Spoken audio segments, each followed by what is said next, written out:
వెళ్ళండి 20 ఇయర్స్ తర్వాత 20 మళ్ళీ ఇయర్స్ తర్వాత ఆయనకు చేయడం అనేది గుర్తు పెట్టుకున్నారా? అవన్నీ మళ్ళీ అన్ని మాట్లాడారా నేను మీతో? చెప్పాను. బెంగళూరు ఈ సినిమాకి బెంగళూరు వెళ్ళాము. ఓ ఓకే. సాధు కోకిల గారు డైరెక్టర్, భారతిబాబు గారు రైటర్, మేము అందరం కలిసి అక్కడ ఒక రోజు ఉపేంద్ర గారే ఉండి మాతో ఇలా ఇలా ఉండాలండి, ఇలా చెప్పాలి, ఇలా ఇన్వాల్వ్ కావాలి అది అని చెప్పి నేను అన్నాను. సార్ మీరు ఒక 75 days షూటింగ్ చేశారు, ఒక 14 రోజులేమో డబ్బింగ్ చెప్పారంట ఆయన కూడా. 10 రోజులు 14 రోజులు చెప్పారట. మరి నేను ఒక్క రోజులో అంత ఇన్వాల్వ్మెంట్ కాలేను సార్ అని చెప్పాను. చెప్తే గుడ్, మంచి మాట చెప్పారు మీరు, వెళ్ళి సినిమా చూడండి, మెజెస్టిక్లో ఉంది సుదర్శన్ థియేటర్, అక్కడ చూసి తర్వాత వర్క్ చేయండి అని చెప్పి మంచి ఇన్స్ట్రక్షన్స్ ఇచ్చారు. ఆ తర్వాత ఈ U&Iకి మధ్య ఫిలిం సిటీకి ఆయన షూటింగ్కి వచ్చారు. శివరాజ్ కుమార్ గారు సినిమా ఏదో చేస్తున్నట్టున్నారు. అప్పుడు డబ్బింగ్ చూసుకోవడానికి వచ్చారు. డబ్బింగ్ థియేటర్కి వచ్చి కాడాబ్స్కి వచ్చి చూశారు ఆయన. నన్ను పిలిపించారు. ఫస్ట్ ఇందులో కొద్ది గ్రఫ్గా చేసి వాయిస్, ఇది కూడా చాలా బ్రహ్మాండంగా వచ్చింది మూవీ. అందులో ఇంకా కొద్దిగా నాకు బేస్ కావాలి అని అడిగి ఎక్కడెక్కడ ఏ ఏ జానర్లు బాగలేదు అదంతా మళ్ళీ చేయించుకున్నారు. మళ్ళీ ఆయన అసలు పర్ఫెక్షన్ పక్కా, ఎక్కడ కాంప్రమైజ్ అవ్వరు. అంటే చాలా గ్రేట్ మ్యాన్. అంటే చాలా కష్టపడి పైకి వచ్చారు కదా. ఇలాంటి వాళ్ళ దగ్గర నుంచి మనం 1 గంట 2 గంటలు వాళ్ళతో పాటు ఉన్నా కూడా కొన్ని we can observe some things, కొన్ని విషయాలు వీ కెన్ లెర్న్ ఆల్సో, నేర్చుకోవచ్చు. నా లైఫ్లో నేను అది చాలామంది ఎవరైనా ఒక సెలబ్రిటీ కనపడ్డాడంటే ఇక అందులోనూ మాదంతా మిమిక్రీ ఫ్యామిలీ నుంచి వచ్చాం కాబట్టి ఎక్స్రే చేసి వాళ్ళ ప్రతి కదలికను కూడా నేను అబ్జర్వ్ చేస్తూ ఉంటాం. వాళ్ళ జనరల్ మూవింగ్ ఎలా ఉంటుంది బయట, స్క్రీన్ మీద కాకుండా. ప్రకాష్ రాజ్ గారిని బయట చాలాసార్లు చూసినప్పుడు ఆయనతో సినిమా చూసినట్టుగా ఉంటుంది బయట కూడా. ఆయన చాలా అసలు ఏం మాట్లాడినా సరదాగా జోవియల్గా. నాకు చాలా ఒక 21-22 years కిందటేమో ఇడియట్ సినిమా అప్పుడు, అమ్మ నాన్న తమిళమ్మాయి అనుకుంటాను ఆ టైంలో అనమాట. అక్కడ జోగినాయుడు గారి థియేటర్లో ఉన్నారు, నిద్రపోయి లేచి వచ్చారు. ఆలోపు వీళ్ళు ఏదో బిర్యానీ ఏదో తిన్నారంట, అలాగే వదిలేశారు. నన్ను లేపలేదు ఏందని బయట వెళ్ళాను సరదాగా. ఎరా బిర్యానీ అంతా మీరే తినేసారా, బాగా తిన్నారా, బాగా, నన్ను లేపలేదు ఎందుకురా, మీకోసమే మీ సినిమాల కోసమనే బయట అన్నార్తుళ్ళా తిరుగుతున్నాను, నన్ను వదిలేసి మీరు తినేసారా అన్నానంట. అంటే నిజంగా బయట కూడా నాకు సినిమా చూసినట్టు అనిపించింది. ఆయన అలాగే సరదాగా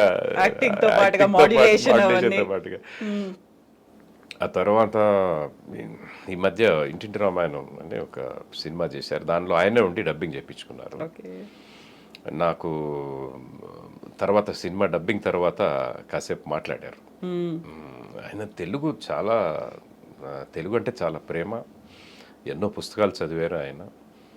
ఇంకా కొంత ఇన్వాల్వ్మెంట్ గురించి చెప్పారు, క్యారెక్టర్లో ఇన్వాల్వ్మెంట్ ఎలా అవ్వాలి అన్నది. గ్రేట్ టిప్స్ అవన్నీ కూడా మనం ఆల్వేస్ తీసుకుంటూ ఉంటాం. గ్రేట్ కదా, అలాంటి వాళ్ళు మనకు ఏదో ఒక విషయంలో సలహా ఇవ్వటం అనేది రేర్గా ఇట్ విల్ హ్యాపెన్.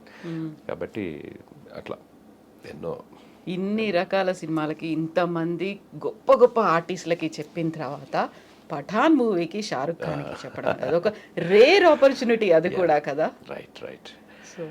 రియల్లీ అది నిజంగా ఆర్టిఫిషియల్ ఇంటెలిజెన్స్ లేకుండానే షారుఖ్ ఖాన్ గారి వాయిస్ సినిమా మొత్తం నేను మెయింటైన్ చేయడం జరిగింది. రియల్లీ అదొక గ్రేట్ థింగ్ లాగా, అంటే నా కెరీర్లో వన్ ఆఫ్ ద బెస్ట్గా ఫీల్ అవుతాను. అంతకుముందు మేము స్వదేశ్ అని ఒక సినిమాలో శాటిలైట్ పర్పస్ చేసాము, అది మా మూవీస్కి అనుకుంటాము. అందులో షారుఖ్ ఖాన్ గారికి చెప్పాను నేను. ఇంకా చాలా అసలు ఫస్ట్ టైం షారుఖ్ ఖాన్ గారికి చెప్పే అవకాశం దొరికిందని అది. But not for theatre release, అది ఓన్లీ ఫర్ శాటిలైట్ పర్పస్లో చేశారు. బట్ ఆ తర్వాత మళ్ళీ నాకు ఆ పఠాన్ మూవీలో చెప్పాలి అని చెప్పి మా ఇన్ఛార్జ్ గారు ప్రసాద్ అనే నుంచి కాల్ రావడంతో, అది బాంబేలో. సరే అన్న చెప్తాను, తప్పకుండా చెప్దాం, బాగా చేద్దాం మీ సినిమాను, మంచి ఆఫీస్ స్ట్రైట్గా అంటే దీనికి చిన్న వాయిస్ టెస్ట్ పెట్టారు. వాయిస్ టెస్ట్ ఊరికే ఈ డైలాగ్ షారుఖ్ చెప్తే ఎలా ఉంటుంది అని చెప్పారు. నాకు మిమిక్రీ ఉంది కాబట్టి చెప్పాను. పాపం మిగతా మా కొలీగ్స్ వాళ్ళేదో వాళ్ళకి మిమిక్రీ అంత టచ్ ఉండదు కదా, మామూలుగా చెప్పి ఉంటారు. సో ఆ రకంగా ఆ క్యారెక్టర్ని ఓకే చేయించుకొని బాంబే వెళ్ళాను. అక్కడ బాంబేలో బాగా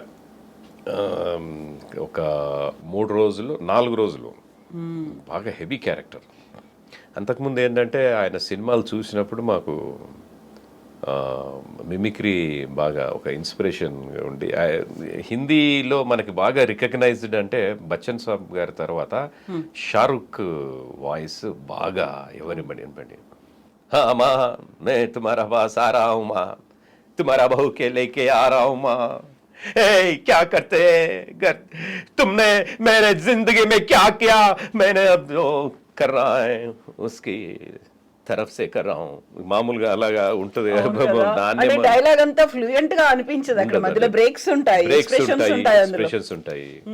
ఒక రకమైన తమాషా మాడ్యులేషన్, అది పెక్యులర్, చాలా పెక్యులర్ మాడ్యులేషన్స్ ఉంటాయి. కట్టింగ్స్ అలాగే ఉంటాయి. బట్ ఇందులో కొద్దిగా గ్రఫ్ చేసి కొద్దిగా సీరియస్ చేశారు. అక్కడక్కడ కొద్దిగా ఒక రకంగా వచ్చింది. అక్కడి నుంచి ఒక ఆంటీ కీ తీసుకొస్తుంది, ఇక్కడి నుంచి ఒక అంకుల్ ఈ రెండు కలిపితేనే ఇది ఓపెన్ అవుతుంది అని చెప్పి అవి మామూలుగా ఆయన టచ్ ఉంటుంది. దీపావళి పండుగ పఠానింట్లో జరిగితే టపాసులు తీయకుండా ఉంటాడా మామూలుగా, అది ఇంకా తెలుగులో ఆయన చెప్తే ఎలా ఉంటుంది అన్నది కొద్దిగా మార్చుకొని అడాప్ట్ చేసుకొని ఆ స్టైల్ని చెప్పడం జరిగింది. ఈ ఫిల్మ్ ఇండస్ట్రీలో యూటేక్ బాలీవుడ్ కావచ్చు, టాలీవుడ్ కావచ్చు, కోలీవుడ్, ఇలాంటి దేంట్లో తీసుకున్నా ఎక్కువగా డైవర్సిఫై క్యారెక్టర్స్, ఒకే సినిమాలో డిఫరెంట్ క్యారెక్టర్స్ ఎవరు చేస్తారంటే కమల్ హాసన్ కనిపిస్తారు, విక్రమ్ కనిపిస్తారు కదా. కమల్ హాసన్ గారికి విక్రమ్ గారికి చెప్పారా, చెప్పాలి అనేది ఉందా, ఇంకా ఎలా ఉంది అసలు అది? నిజంగా కమల్ హాసన్ గారికి ఒక డబ్బింగ్ మూవీలో చెప్పాను. అంటే ఆయనకు బాలసుబ్రహ్మణ్యం గారు బాగా చెప్తారు, భామనే సత్యభామనే అనుకుంటాను, ఆ సినిమాలో మనో గారు చెప్పారు. అవును. అయితే నాకు అనుకోకుండా ఫర్ ద పీపుల్ అని ఒక మూవీ, అది కొద్ది క్యాన్సర్కి సంబంధించిన అవేర్నెస్కి సంబంధించిన మలయాళం మూవీ. అది తెలుగులో డబ్ చేసినప్పుడు ఆయన చిన్న మోటివేషనల్ స్పీచ్ లాగా ఒక సీన్లో యాక్ట్ చేశారు. ఆయన ఓన్లీ వన్ సీన్లో క్యాన్సర్ పేషెంట్స్కి సంబంధించిన స్టోరీలో మేము కూడా సఫర్ అవుతున్నాము, అప్పటికి గౌతమి గారు కూడా క్యాన్సర్తో సఫర్ అయ్యారు కదా, సో దాని గురించి ధైర్యంగా ఉండాలని ఒక ఇది ఉంది.